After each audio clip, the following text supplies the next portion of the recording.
తెలుగుతో పాటు తమిళంలోనూ నెంబర్ 1 పొజిషన్కి ఎగబాగుతున్న సమంత చూపు మొత్తానికి బాలీవుడ్ మీద పడింది. అప్పనంగా వచ్చిన ఓ ఆఫర్కు అమ్మడు ఓకే చెప్పే అవకాశం ఉందంటున్నాయి కాలీవుడ్ వర్గాలు. కాలీవుడ్లో అడుగులు తడబడుతుంటే టాలీవుడ్ ఎంట్రీ ఇచ్చింది అందాల ముద్దుగుమ్మ సమంత. తొలి చిత్రంతోనే తెలుగువారిని మాయ చేసి ఓ చక్కని విజయాన్ని సొంతం చేసుకుంది. ఇక అక్కడి నుండి పెద్ద చిన్న తేడా లేకుండా క్రేజ్ ఉన్న ప్రతి ఒక్క హీరోతోనూ ఆన్ స్క్రీన్ రొమాన్స్ చేసి చకచక అగ్రస్థానానికి దూసుకుపోయింది. గత ఏడాది నుండి అమ్మడికి కాలీవుడ్లోనూ కాలం కలిసొస్తోంది. ఇప్పుడు సమంత అక్కడ కూడా గోల్డెన్ లెగ్గే. ప్రస్తుతం కాలీవుడ్లో 3-4 ప్రాజెక్ట్స్ చేస్తున్న సమంత ధనుష్ సరసన నటిస్తున్న VIP 2 చిత్రం తన కెరియర్లోనే ది బెస్ట్ అని స్పష్టం చేసింది. ధనుష్ అమలాపాల్ జంటగా నటించిన VIP చిత్రం కాలీవుడ్లోనే కాదు, రఘువరన్ బీటెక్ పేరుతో తెలుగులో డబ్ అయి ఇక్కడా హిట్ అయింది.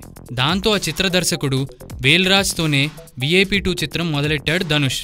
ఇందులో హీరోయిన్లుగా సమంత, ఆమీ జాక్సన్ నటిస్తున్నారు. విశేషం ఏంటంటే ధనుష్ను రాంజనాతో బాలీవుడ్కు పరిచయం చేసిన ఆనంద్ ఎల్రాయ్ VIP 2ను హిందీలో రీమేక్ చేయాలనుకుంటున్నాడట. తమిళ VIP 2 చిత్రాన్ని వీలైనంత త్వరలో ఇదే ఆర్టిస్టులతో హిందీలో రీమేక్ చేస్తానని దర్శకుడు ఆనంద్ ఎల్రాయ్ చెప్తున్నాడు. రాంజనా, షమితాబ్ చిత్రాలతో ధనుష్ ఇప్పటికే ఉత్తరాది వారికి చేరువయ్యాడు.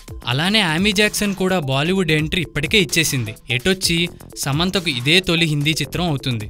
ఇప్పటివరకు తన ప్రాధాన్యం తెలుగు తమిళ సినిమాలకే అని చెప్పిన సమంత ఆలోచనలో ఇప్పుడు మార్పు వచ్చిందట.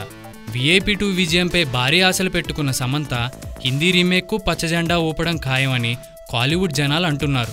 మొత్తం మీద ఎలాంటి ప్రయత్నాలు చేయకుండానే సమంతకు లక్కీ ఛాన్స్ వచ్చిందని చెప్పాలి. మరి ఉత్తరాది వారు అమ్మడికి ఏ స్థాయిని కట్టబెడతారో చూడాలి.